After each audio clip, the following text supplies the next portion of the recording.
ჭიშკარაძემ გაგვაცნო. ჩვენ კი სტუდიაში დავბრუნდით სტუმრებთან ერთად. ჩემი საქართველოს აქ არის ასე ვქვია კულტურის სამინისტროს პროექტს, რომელიც რეგიონებს შორის კულტურულ ღონისძიებების მიმოცვლას და ურთიერთგაცნობას გულისხმობს. ამ შემთხვევაში გუშინ რუსთავში იმყოფებოდნენ ბორჯომიდან შემოქმედებითი ჯგუფები, რომლებმაც თავისი შემოქმედებაც წარუდგინეს რუსთავის მაყურებელს. ჩვენ ამ თემაზე ჩვენ უნდა ვისაუბროთ სტუმრებთან ერთად. ჩვენი სტუმრები არიან ბატონი ბადრი ბაგრატიონ გრუზინსკი, კულტურის მინისტრის მოადგილე, ასევე ქალბატონი მაკა საჯაია, პროექტის კოორდინატორი და ელინა გედენიძე, პროექტის ორგანიზატორი ერთ-ერთი. და დიდი მადლობა სტუმრობისთვის. პირველ რიგში კითხავთ რუსთავის ღონისძიების შესახებ, იმიტომ რომ გუშინ დასრულდა და ყველაზე ცხელი ამბავი, ასე ვთქვათ, ეს არის. როგორ ჩაიარა და რამდენად კმაყოფილები დარჩნენ ბორჯომისდან სტუმრები რუსთავში გამართული კონცერტი? დიახ, მე ცოტა შორიდან დავიწყებ. ჩვენ რუსთავი ჩავიყვანეთ ბორჯომში.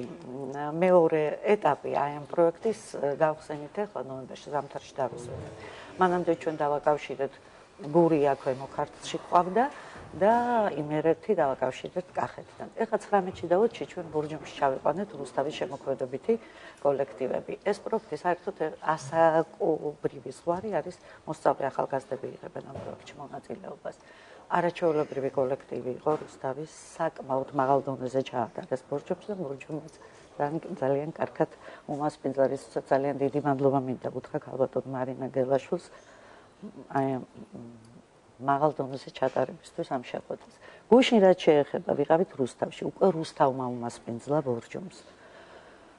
ასევე იცით რა მინდა გითხრათ, რომ ამ პროექტის ძირითადი არსი ის არის, რომ ბავშვები ძალიან მეგობრდებიან ერთმანეთს, ცხოვრობენ ოჯახებში, ბავშვების განაწილება ხდება ოჯახებში და ისეთი რეაქციები აქვს, როცა შორდებიან, იქ ცრემლიც არის, რაღაცა ძალიან ამაღლებული ემოციაა და საერთოდ ეს პროექტი მინდა გითხრათ, რომ შედგა ძირითადი არსი აი ბავშვების დამეგობრების გაცვლა შემოქმედებითი თავიანთი მოღვაწეობის იყო თავიდან რომ ჩავდეთ ჩვენ ამ პროექტში, როცა გადავწყვიტეთ ბატონი ბადრის თავისთავად ვისაუბრებთ უფრო ვრცლად, მაგრამ საინტერესო ამ შემთხვევაში დავასრულოთ რუსთავზე საუბარი.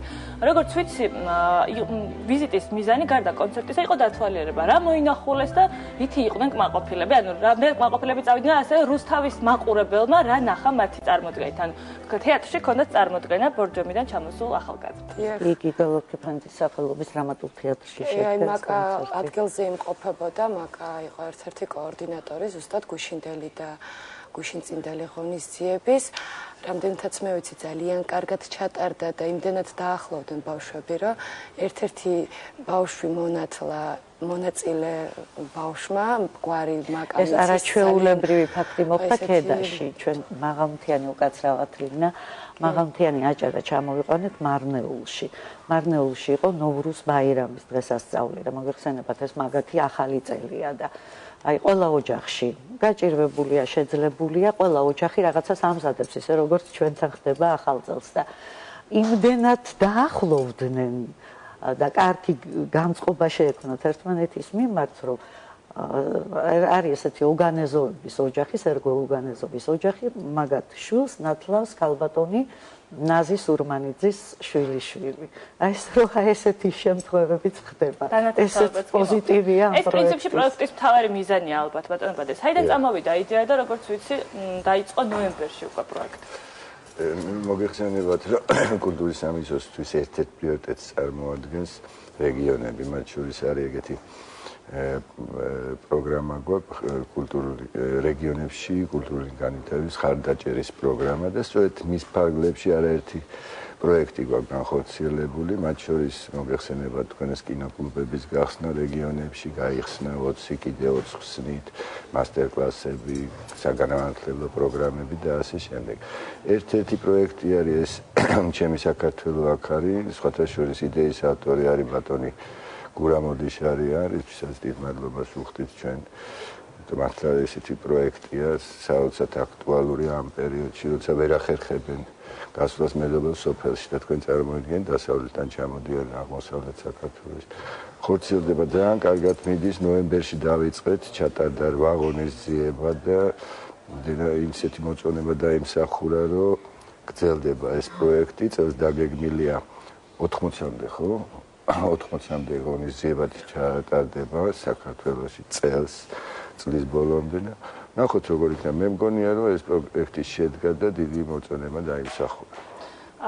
უკვე დაწყებულია 8 ღონისძიება შედგა. რამდენმა რეგიონმა მიიღო უკვე მონაწილეობა და კონკრეტულად რომელი ქალაქებია ესეთი? არა, უკაცრავად. უკვე მე-12 ჩავატარეთ. შარშან იყო 8. ანუ მთლიანობაში შარშან იყო 8. 12 მუნიციპალიტეტმა მიიღო მონაწილეობა. პირველ ეტაპზე კახეთი, იმერეთი მოვიცავით. და ასევე გურია და ქვემო ქართლი.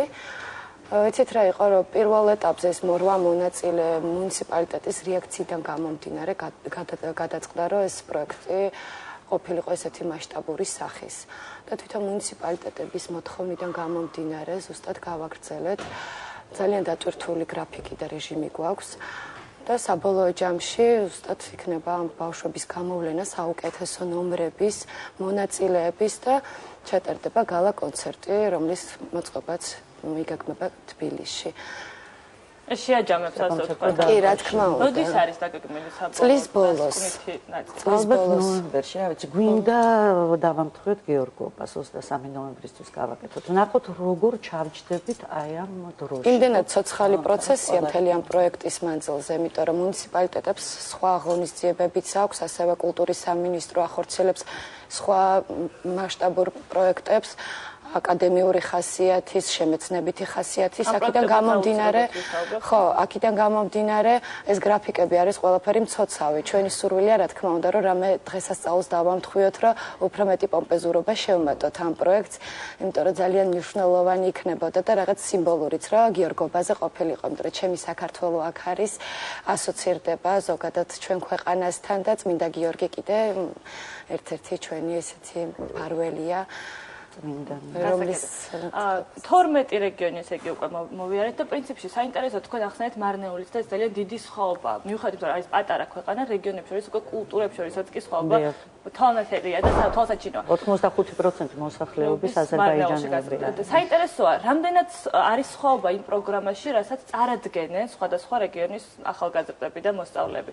რამდენად დიდია მათ შორის განსხვავება და რამდენად იხიბლებიან ერთმანეთის შემოქმედებით, ასე ვთქვათ. რა პოპულარულია, ალბათ უფრო ფოლკლორი, მაგრამ კიდევ პროგრამაში რა შედის ძირითადად? ფოლკლორი შედის, მხატვრული კითხვა, არაჩვეულებრივი ბავშვები, ახალგაზრდობა ისე კარგად კითხულობს ამ ლექსებს და იმდენად მომზადებულები არიან, რომ აი გაგიკვირდებათ. მე მაგალითად არ ველოდი. ასევე ფოლკლორული ანსამბლები, ქორეოგრაფია, ესტრადაც საკმაოდ განვითარებული ყოფილა რეგიონებში და მინდა გითხრათ, რომ ფოლკლორული ანსამბლები იმდენად კარგები არიან, რომ აი ყველა დონეზე, ყველა ქვეყანაში შეგიძლია ეს ბავშვები გამოიყვანოთ და ამაღლე იქნები როგორც ქართველი. ძალიან კარგი, ამ ყველაფრის შეჯამებას პრინციპში ვნახავთ ჩვენ უკვე წლის ბოლოს თბილისში და ძალიან საინტერესო კონცერტი შედგება. და არ შემიძლია არ გკითხოთ ბატონო ბადე, თქვენ ახსენეთ პროექტი, რომლის ფარგლებშიც ასევე ეს ჩემი საქართველო აქ არის ხორციელდება, ეს არის რეგიონებში კულტურის განვითარება და არის პრიორიტეტი ეს კულტურის მხარდაჭერა. და ახსენეთ კინოკლუბები. გარდა ამისა, კონკრეტულად ჩვენ ძალიან ბევრი მაყურებელი გვიყურებს ახლა რეგიონები და ალბათ აინტერესებთ. კონკრეტულად რა პროექტებზეა საუბარი? რა ხორციელდება და რა იგეგმება, რომ განხორციელდეს ამ მიმართულებით? კი ბატონო. რაც შეეხება კინოკლუბებს, 20 კინოკლუბი გავხსენით შარშან, წელს კიდე 20 კინოკლუბი გაიხსნება.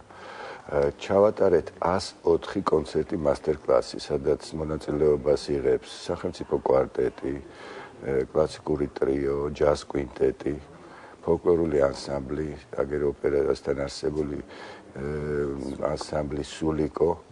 მე გიყვებით იმ დონეს გეუბნებით უმაღლესი დონის მუსიკოსებზე ალაპარაკი, ჩადიან ატარებენ მასტერკლასებს და ატარებენ კონცერტებს. მათ შორის 120 მუსიკალური სკოლა, რომლებიც ესე ვთქვათ, სამწუხაროდ წინა ხელისუფლებამ დეცენტრალიზაცია მოახდინა. მე მივესალმები დეცენტრალიზაციას ფინანსურს, რა თქმა უნდა, მაგრამ არა შემოქმედებით, იმიტომ რომ არ შეიძლება რომ ყავდეს დაუშვათ 120 სკოლას და 120 ლიანა ისაკაძე, ანელცობი ისევაძე, რომელიც რჩევას მისცემს, შუას დაარიგებს და მაღალი დონის გაკვეთილებს ჩაუტარებს. ამიტომ მოხდა ეს ცენტრალიზაცია, მათი მოთხოვნით მოხდა. ჩვენ შევადგინეთ პროგრამები, სასწავლო გეგმები და ეხლა ხდება კვალიფიკაციის ამაღლების პედაგოგების კვალიფიკაციის ამაღლების მიზნით კონსერვატორიის პროფესორა გადის რეგიონებში და ატარებს ლექციებს. ეს საკმაოდ კაი შედეგი მივიღეთ უკვე ამ 1 წლის განმავლობაში, იმიტომ რომ იმატა მსურველებმა ჩააბარონ მუსიკალურ სკოლებში. აი ეს პროგრამა კიდე გვაქვს ესევე თეატრებთან დაკავშირებით, არაპროფესიონალ თეატრებთან დაკავშირებით 36 ადრე სახალხო თეატრს ეძახდნენ, რომელთაც უფინანსებთ თითო სპექტაკლს წლის განმავლობაში.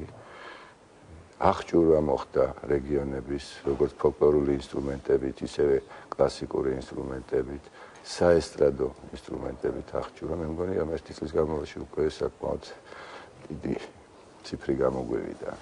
ძალიან კარგი, ძალიან დიდი მადლობა. მე მაყურებელს შევახსენებ, რომ ჩვენი სტუმრები იყვნენ კულტურისა და ძეგლთა დაცვის მინისტრის მოადგილე ბატონი ბადრი ბაგრატიონ გრუზინსკი, ასევე ხალბატონი მარკა საჯაია, ჩემი საქართველო აქ არის პროექტის კოორდინატორი და ასევე კოორდინატორი ელინა გედეინიძე. დიდი მადლობა სტუმრობისთვის. ჩვენ უნდა ვნახოთ რეკლამა, რეკლამის შემდეგ დაგიბრუნდებით, არ გადართოთ.